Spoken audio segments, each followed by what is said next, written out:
Guys, Christopher Nolan কি আবারও অসম্ভবকে সম্ভব করে দেখালেন। मेरे पिता घर आ रहे हैं। बदले की आग लेकर बदले का तूफान।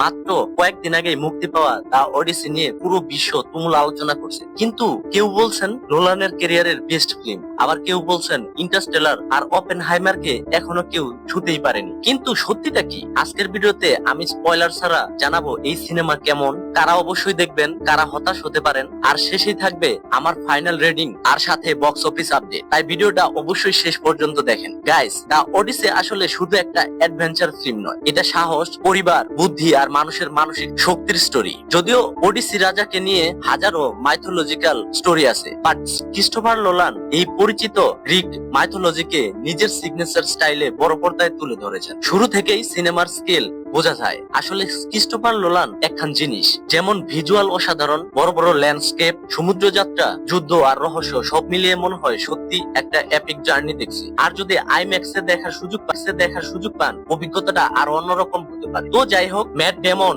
ওডিসেস চরিত্রে দারুণ সংযত অভিনয় করেছেন, সাথে টম হল্যান্ড, জেন্দায়া, অ্যানি হাথওয়ে, রবার্ট পাটিনসন প্রত্যেকেই নিজের চরিত্রে ভালো কাজ করেছেন। তবে এটা এমন সিনেমা নয় যেখানে একজন অভিনেতাই পুরো সিনেমা টেনে নিয়ে যায়, বরং পুরো কাস্ট মিলে গল্পটাকে এগিয়ে নিয়ে গেছে। সত্যি বলতে ক্রিস্টোফার নোলানের ডিরেকশন নিয়ে নতুন করে বলার কিছু নেই, তবে দা অডিসিতে তিনি অ্যাকশনের চেয়ে ইমোশন আর জার্নিতে বেশি গুরুত্ব দিয়েছেন। যারা ইন ক্যাপশনের মতো দ্রুতগতির গল্প আশা করছেন তাদের কাছে এই সিনেমার প্রতি কিছুটা ধীরে মনে হতে পারে, কিন্তু যারা নোলানের স্টোরি টেলিং পছন্দ করেন তারা এই অ্যাপ্রোচ উপভোগ করবেন। আর যদি মিউজিক এবং টেকনিক্যাল দিক নিয়ে কথা বলি, ব্যাকগ্রাউন্ড স্কোরটাই সিনেমার আবহাওয়া তৈরি করতে বড় ভূমিকা রেখেছে, সাথে সাউন্ড ডিজাইন, সিনেমাটোগ্রাফি এবং পারফেক্টিক্যাল ইফেক্ট সব মিলিয়ে এটা বড় পর্দার জন্য তৈরি করা অ্যাটমিক বম। আর স্পেশালি যদি সিজিআই এর ব্যবহার নিয়ে কথা বলি, নোলান কিন্তু তার সকল লোকেশন রিয়েল ক্রিয়েট করা নিয়ে বেশি বিখ্যাত। সিনেমাটিতে এমন কিছু দৃশ্য দেখানো হয়েছে যা দেখে আপনি ভাবতে বাধ্য হবেন এটা রিয়েল নাকি সিজিআই, এটা কেমনে সম্ভব। আর সিনেমার পজিটিভ দিক নিয়ে কথা বলতে গেলে